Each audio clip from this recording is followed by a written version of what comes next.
چھٹے امام کے زمانے میں ایک یہودی امام کا ایک درسوں میں بندہ شرکت کرتا ہے، اس نے یہودی کو شیعہ بنا دیا، بڑا خوش ہوا کہ میں نے شیعہ بنا دیا ہے۔ کہا اب شیعہ بنے، مسلمان بنے، آؤ مسجد۔ ابھی کیا آپ مسلمان کرتے کیا ہوگا؟ نماز پڑھتے ہیں، صبح اسے لے گیا مسجد میں، نماز پڑھی، پھر نوافلات، پھر دعائیں کرتے کرتے کرتے 5-6 گھنٹے اس کو نکال دیے۔ بندہ تھکا ہوا ٹوٹا ہوا گھر گیا کہ اب تھوڑا کام کر لوں، پھر نماز ظہر کا وقت ہوا، اس کے دروازے پہ آ گیا کہ چلو ابھی تو صبح پڑھی اور اتنے نوافل کا نہیں، بس ظہر بھی پڑھنی ہے۔ پھر اس کو ظہر کے لیے لے گیا، پھر نماز ظہر، پھر نوافلات، پھر قرآن کی آیتیں پڑھاتے پڑھاتے کہ اب جاؤں کہ اب نماز عصر کا وقت ہو گیا ہے، پھر عصر پڑھاتے پڑھاتے کہ پھر مغرب کا وقت ہو گیا ہے، کہ پھر عشاء کا وقت ہو گیا، یہاں تک کہ رات دیر ہو گئی، کہ اب تھوڑی دیر سو جانا، پھر نماز شب کے لیے آؤں گا آپ کو اٹھانے کے لیے۔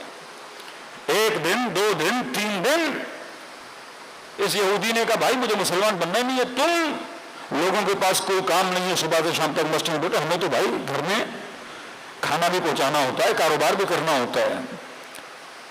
تو امام کے پاس ہے، مولا عجیب بندہ ہے، مسلمان بنا۔ 2-3 دن کے بعد امام نے فرمایا عجیب وہ نہیں، عجیب تو ہے۔ کلم الناس بقدر عقولہم، کب اسلام نے کہا صبح سے شام تک مسجد میں بیٹھے رہو؟ حکمت دین کو سمجھو۔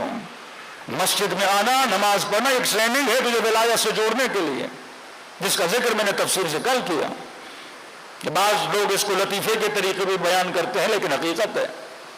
ایک بندے کو مسلمان بنایا کہ چلیے مسجد چلتے ہیں۔ مسجد چلے تو جو پیش امام صاحب تھے، کل میں نے کہا نا امام کا مطلب ہے کہ وہ مأمومین کی حالات کو دیکھے۔ امام کا کام ہے پیچھے کھڑی ہوئی قوم کو اپنے ساتھ لے کر چلے، بوڑھا ہے تو اس کے مزاج کو دیکھے، جوان ہے تو اس کے مزاج کو دیکھے، کاروباری کھڑے ہیں تو اس طرح کی نماز پڑھے گا۔ لیکن یہ امام صاحب ذرا تقویٰ کا بھوت ان کے اوپر سوار تھا، انہوں نے سورہ حمد کے بعد سورہ بقرہ پڑھنا شروع کر دی۔ اب بقرہ آپ کو پتا ہے قرآن کے 3-3.5 جز، اور یہ نیا نیا مسلمان بیچارہ کھڑا ہو کے تھک گیا۔ تو اس نے کہا بھائی اگلی بار تو میں نے نہیں آنا۔ اب بقرہ کا ترجمہ اگر اردو میں کرے تو بقرہ کہتے ہیں بھینس کو، گائے کو کہتے ہیں بقرہ۔ اس نے کہا نہیں کوئی مسئلہ نہیں، ہم نے امام کو صاحب کو سمجھا دیا ہے، اب آپ چلیے، وہ چھوٹے موٹے سورے پڑھیں گے، اب بڑے سورے نہیں پڑھیں گے۔ وہ جو سورہ پڑھا تھا اس کا نام کیا تھا؟ کہ بقرہ، گائے۔ تو یہ ان کو مسجد میں لے کر آئے، اور امام جماعت صاحب نے کبھی نیا نیا مسلمان اب اتنے لمبے لمبے صورتیں نہ پڑھا کرے کہ بندہ اگلی بار مسجد میں آئے ہی نہ۔ تو کہا کہ آج کون سا سورہ پڑھیں گے؟ کہا چلو میں چھوٹا سورہ پڑھتا ہوں، سورہ فیل۔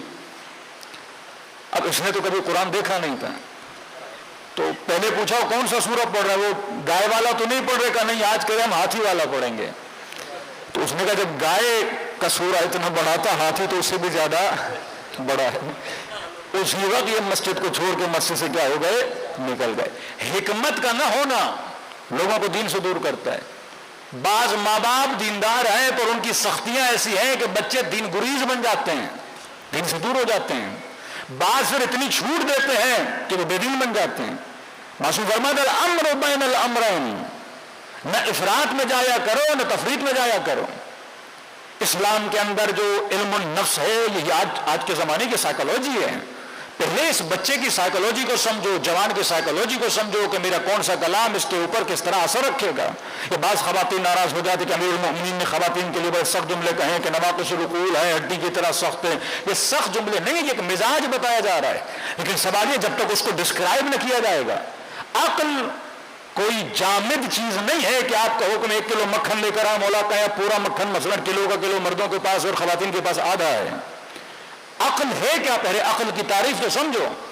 قوت عقل، قدرت عقل، عقل کی تعریف، لفظ عقل کی تعریف۔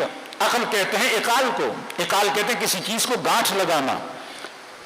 عرب جب اونٹوں کو بٹھاتے تھے تو ان کے گھٹنوں میں رسی باندھتے تھے، وہ رسی وہی تھی جو آج یہ سر پہ رکھتے ہیں، کالے رنگ کی رسی، اس کو عرب آج عقال بولتا ہے۔ یہ اس کے اونٹ کی چابی تھی، لاکر تھا، کیونکہ اس کا کام ہی اونٹ کے ساتھ اٹھنا بیٹھنا تھا کہ جب اونٹ بیٹھتا تھا تو اس کے گھٹنے پہ یہ رسی باندھ دیتے تھے تاکہ ہم جب سو جائیں تو رات کو اونٹ بھاگ کے نہ چلا جائے۔ تو کسی چیز کو باندھنے کا نام کیا ہے؟ عقال ہے۔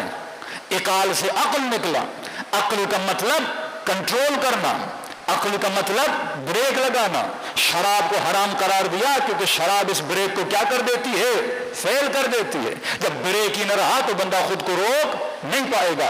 अब क्योंकि औरत के वजूद में इमोशंस बहुत ज्यादा होते हैं, अब इमोशंस ज्यादा अल्लाह ने दिए, ये ऐब नहीं है, ये नक्स नहीं है, ये उसके वजूद की जरूरत है। क्योंकि इस खातून ने किसे पालना है, बच्चे को पालना है, 9 महीना शिकम में रखना है, सब्र इसके अंदर होना चाहिए। और सब्र तभी कर पाएगी जब इसके अंदर इमोशंस सबसे ज्यादा होंगे। बाप 4 दिन बच्चे को पालेगा, बेजार हो जाएगा, ना उसका रोना उससे देखा जाएगा, ना उसका चीखना उससे देखा जाएगा, लेकिन ये माँ पूरी पूरी रात जागेगी भी, बीमार भी होगी तो जागेगी, उसे दूध भी पिलाएगी, उसकी गंदगियों को भी साफ करेगी, लेकिन एक बार शिकायत नहीं करेगी। उसकी माँ की ममता इतनी ज्यादा होती है। ये किस वजह से है, उस इमोशंस की वजह से है। अब खुदा इमोशंस दे रहा है तो लिहाजा इमोशंस का गलबा उसके अक्ल पे ज्यादा है। तो क्या इसमें आधा कंट्रोल है, आधे इमोशंस है। अब का इस्लाम में क्यों हुक्म है कि औरत जज नहीं बन सकती, ये तो बड़ी नाइंसाफी है। जनाब ये नाइंसाफी औरत के साथ नहीं है, ये नाइंसाफी मुआशरे के साथ हो जाएगी,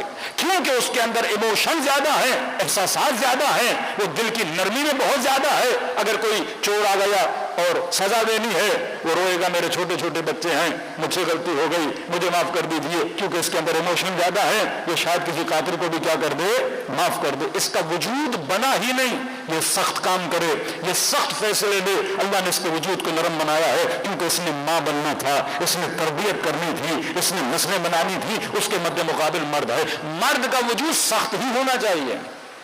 जो मर्द जितना इमोशनल, वो औरत मिजाज बन जाता है, वो फैसला नहीं ले पाता, जरा जरा सी बात पर रो पड़ता है, इसे मर्द नहीं कहते। मर्द का मतलब सख्त होना चाहिए। हाँ रोना है, रब की दरबार में रोए।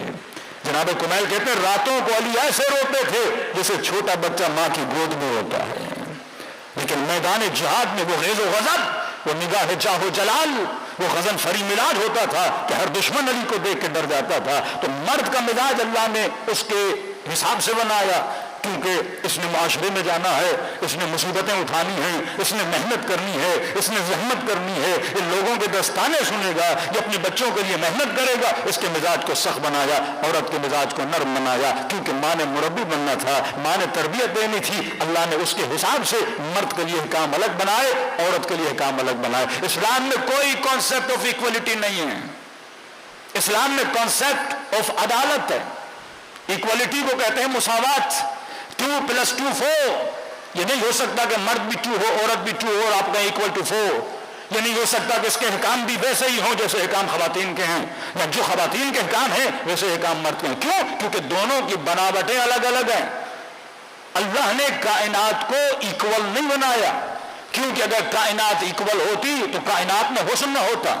यहाँ पे किसी का रंग काला, किसी का रंग सफेद, किसी का कद बड़ा, किसी का छोटा, कोई पैदाइशी फकीर, कोई पैदाइशी अमीर, कोई पैदाइश में बीमार, कोई पैदाइश में सेहतमंद। अब एतराज कर सकते खुदाया तू आदिल, आदिल का आदिल होने का मतलब इक्वलिटी नहीं है। अदालत का मतलब नहजुल बलागा अमीरुल मोमिनीन फरमाते, अदालत का मतलब है वज़अ शैअ अला मकानिह, अल्लाह ने चीज को वहां रखा जहां रखना चाहिए था, इसे कहते हैं अदालत। इक्वलिटी नहीं। इक्वलिटी का मतलब आप समझें कि एक गाड़ी में आप सवार हैं और ये गाड़ी के जितने भी पार्ट्स हैं ये कल कहें कि हमारे साथ बड़ी नाइंसाफी हुई है, क्योंकि बनाने वाले ने हमें इक्वल नहीं बनाया ना। टायर साहब शिकायत करने लगे कि इतनी गर्मी में मुझे रोडों पे घसीटना पड़ता है और गर्मी में उठाऊं, और वो सीट साहबा जो अंदर है वो एसी के अंदर है ना? हैंडल कहे मैं थोड़ा खुश हूं।